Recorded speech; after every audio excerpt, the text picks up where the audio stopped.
Marqueece Harris-Dawson here with us in studio. Thanks for being here. Good to be here. MacArthur Park has been a challenge for a long time. What can we do there? I mean, Norm Langer has been complaining about this for a long time. Sure. What specifically can be done differently? Well, what's interesting is that an amazing work had been underway for several months now. The mayor working with the councilwoman to remove the street vending, some of which was just a front for narcotic sales. That's been gone for several weeks. Bizarrely, I happened to be in the neighborhood the night before, and I said, let me check out what's happening in MacArthur Park just to get an eye view. You know, you get the reports, but that's different than being there. And I was there and I noticed flyers on the floor that said, stay out of the park, ICE is coming, right? The park was empty, right? On a Sunday night, it was completely empty, which was a little bit eerie, because if you know MacArthur Park, you live in Los Angeles, you know, that's a buzz of activity all the time. And so lots of work had been done and was underway, and I imagine that work will continue. This doesn't do anything except create a day delay in what's going on. I think the wrought iron fencing will happen, some version of that.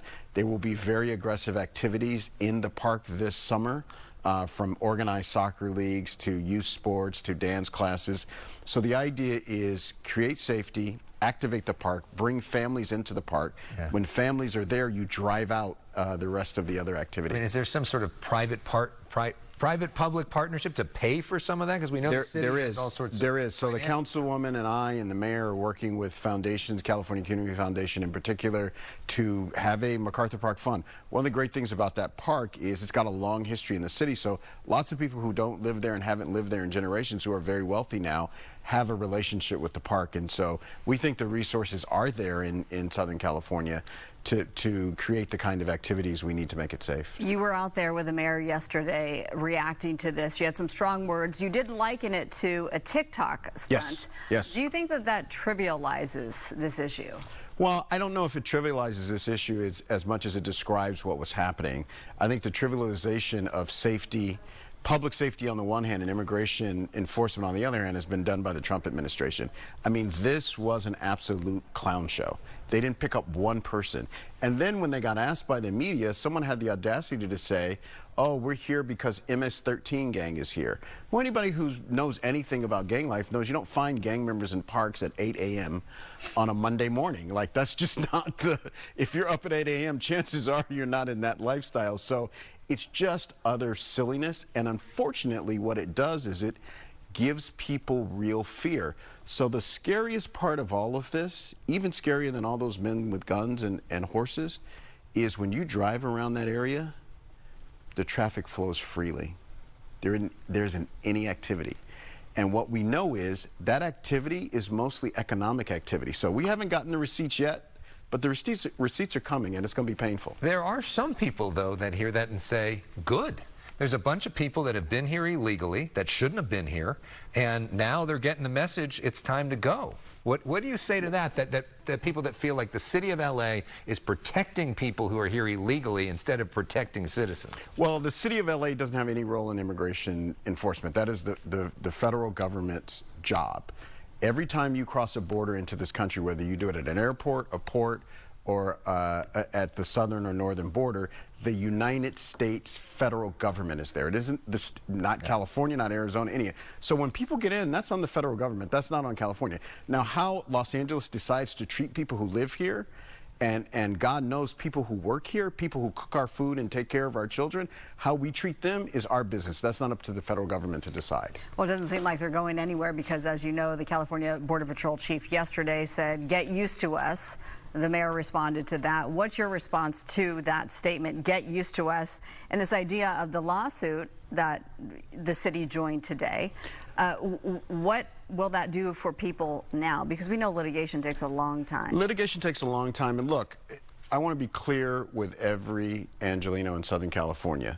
If the federal government decides to attack your neighborhoods, states, counties, and cities are virtually powerless.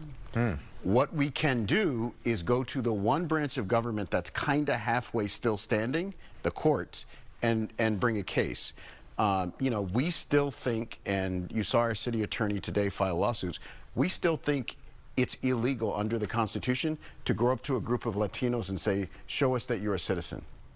And I have no basis to question you except that you're Latino. We still think that's illegal, and we'll go to court and are going to court on behalf of the residents of the city. Is there concern that the ruling will be that federal law is supreme and that you all don't have a right to basically question what... Right. I don't think anybody's questioning whether federal law is supreme over local, certainly local law, but also state law.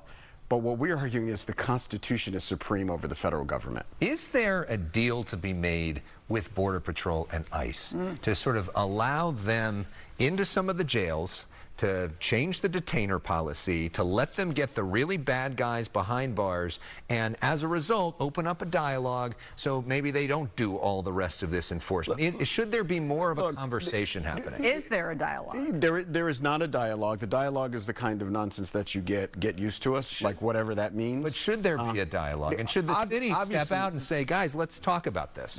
Obviously, there should be a dialogue. There's no question about that. And I think this has been the case, by the way, for 20 years. This whole business about the jails, that is such a ridiculous red herring. It is public information when a dangerous criminal is being released from prison. All ICE or Border Patrol or Homeland Security or whoever wants to do it, all they have to do is show up at the jail. If you've been at a jail when people are released, it's very easy. It's not complicated at all. And you don't need the assistance of the government to do that. And so I just think it's all poppycock.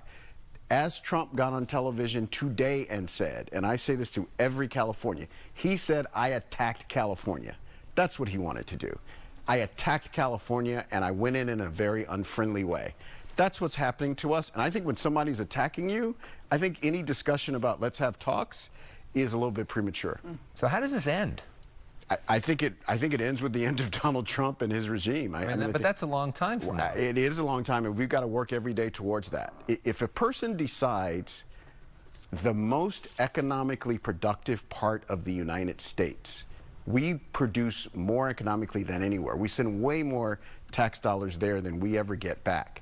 If they're going to attack, we don't have any choice. We have to stand up. And I think Donald Trump and his cronies thinks we're all going to be so scared and so timid and so conciliatory that he won't have a fight on his hands. And I think he underestimates the history of the United States and certainly underestimates the history of these people. Well, the city is fighting back with this latest lawsuit. So we appreciate your time coming in here to the Fox 11 studios. The president of Los Angeles City Council, Marqueece Harris-Dawson. Yeah, Thank you all so much. Come and Yes, take no, time absolutely. to answer the Thank you. questions. It's a really important time in our city's history, Absolutely. and we appreciate you being here. Thank you.